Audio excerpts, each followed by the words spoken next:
This video has sent a shiver across Ukraine. The marching young men are far-right nationalists from the Nationalny Drużyny, or national militia. They're at a sacred spot, Ukraine's crucible. Maidan, Independence Square in central Kiev. This was the Maidan in 2014, as hundreds of thousands of people rallied and ultimately forced out an unpopular president. Russia branded it a coup, orchestrated by neo-Nazis and fascists. It wasn't true then, but 4 years on, Ukraine's far right is on the march, and there appears little appetite for stopping it. Are you from Kiev? Yes, I'm from Kiev, from this district. The national militia have permission to patrol unarmed on Ukraine's streets. So what are we looking for, Alexander? В первую очередь полиция попросила нас проконтролировать точки кредитирования, на которые в последнее время на которых часто начали случаться разбои. Вот. И уже косвенно мы контролируем вообще ситуацию на улице, то есть пытаемся выявить какие-то правонарушения и среагировать. It's pretty tame stuff. They spot a woman drinking alcohol near a kid's playground. Либо допивайте сейчас, либо выбрасывайте нам. Не, жалко, вы бросите деньги заплачены. Или дома там допить, просто на детской площадке. We then go to a place where punters can gamble on computer terminals. Здравствуйте. Игра закончена. We're told it's been operating illegally, as its owners allegedly have links to Russia. It's unspectacular stuff. The national militia call the police out, Незаконный игральный бизнес. and reluctantly they appear and go through the motions. What the national militia want us to film is that they're a force for good, here to restore order and make the police do their job. К сожалению, полиция не справляется со всеми проблемами, которые существуют в нашей стране. Естественно, мы, как патриоты Украины, возлагаем эти функции на себя. It's a message that has some resonance. There's a growing despondency here about how little has changed. The next day, we're contacted by the company that owns the gambling shop. It turns out that many of their other branches have also been raided by the national militia. Где-то около часа дня к нам забежали группа молодых людей, человек 20-25. This is the national militia when journalists aren't watching. В масках, с молотками, с битами, в куртках с надписью «Национальная дружина». Они кричали «Слава Украине», еще там какие-то свои лозунги. Начали здесь все просто громить. Полная разруха. Все было побито абсолютно. We're given other footage, which shows more places being trashed, men lighting fireworks indoors, even setting one location on fire. The national militia tell us they're working alongside the police, but they have also, on several occasions, fought them. Here they brawled and used pepper spray on officers as they tried and failed to pressure a judge into keeping an allegedly corrupt politician in custody. The national militia are part of a group called Azov. Initially a volunteer military battalion, it has well-established links to the far right.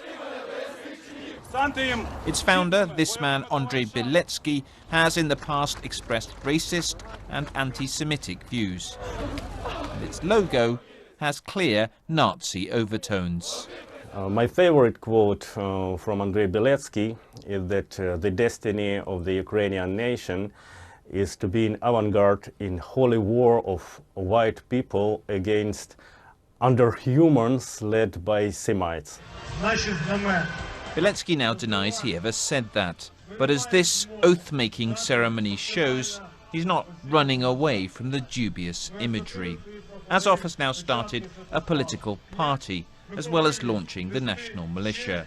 The toxic racism has, in public at least, been replaced by patriotic nationalism. Do you now reject those values that you had in the past? Багато води витекло з того часу. Багато чого змінилося в країні.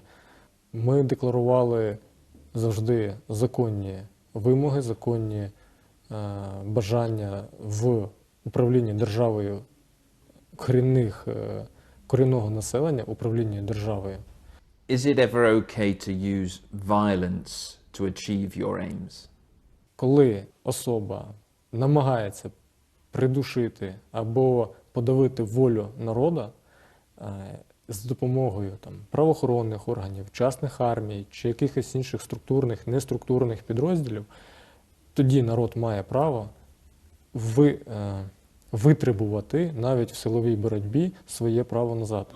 The national militia have already been flexing their muscles in Ukrainian politics. This is the city hall in the town of Cherkasy. Look at it now. All round the outside are security officers.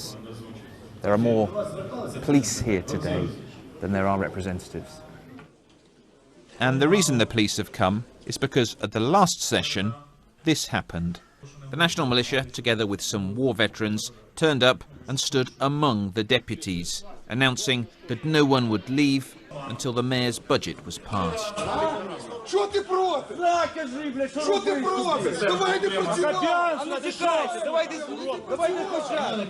After some scuffles and angry exchanges,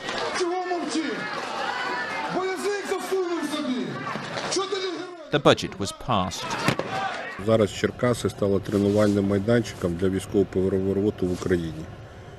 Alarmist? Perhaps, but many people, not just in Cherkasy, are wondering whether the national militia are being mobilized as part of a bigger political play. Без погодження МВД, то такого існувати в Україні не може. Якщо Аваков прийме рішення для себе, що таким чином національна дружина, яка вона є зараз, не може існувати, де люди ходять в балаклавах, де люди ходять у військовій формі, то я думаю, це питання буде рішено. This is him, Arsen Avakov, Ukraine's ambitious interior minister. His links to the Azov group are well known. He's put their fighters on the payroll of his ministry and appointed one of their commanders, Vadim Troyan, as his deputy. Mr. Avakov declined our interview request, but his spokesman told us he believed the national militia was simply running a very effective publicity campaign. Please look at us. We are so strong. We are so serious. Believe me, it's not a truth.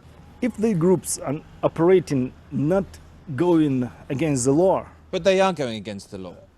Please, they're smashing places up. No, only one smash. It's one smash. No, we've seen them fighting. smashing up lots of different places. We've seen them fighting with the police a number of times. They've intimidated politicians. That's not okay, is it? I agree with you absolutely. And that time they are under interrogation, and after that, if we have the proofs, under the criminal cases, under investigation.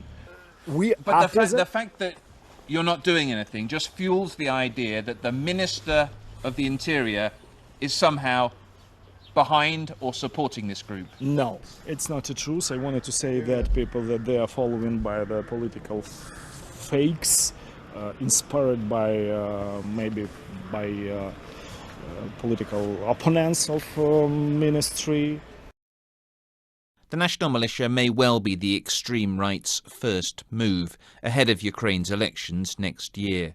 But it's the uncertainty over who's behind them that's worrying people. Confidence in politicians and the police here is low, and for whatever reason, the national militia appear to have been given the nod to act outside the law. Це абсолютний хаос. У нас немає на що спиратись. Наша країна розвалюється. У нас немає порядку. Тому ми і стоїмо на засадах безпосереднього порядку, українського порядку. Як історія, вона повторюється, якщо ми подивимося, що відбувалося в Германії там 37-39 рік, да, коли воно фашизм тоді піднімався, то в принципі можна, я б їх цим самим зрівняв. It's an apocalyptic warning, but it's a reminder that 4 years after Ukraine turned away from Russia towards Europe, the struggle for its soul is far from over.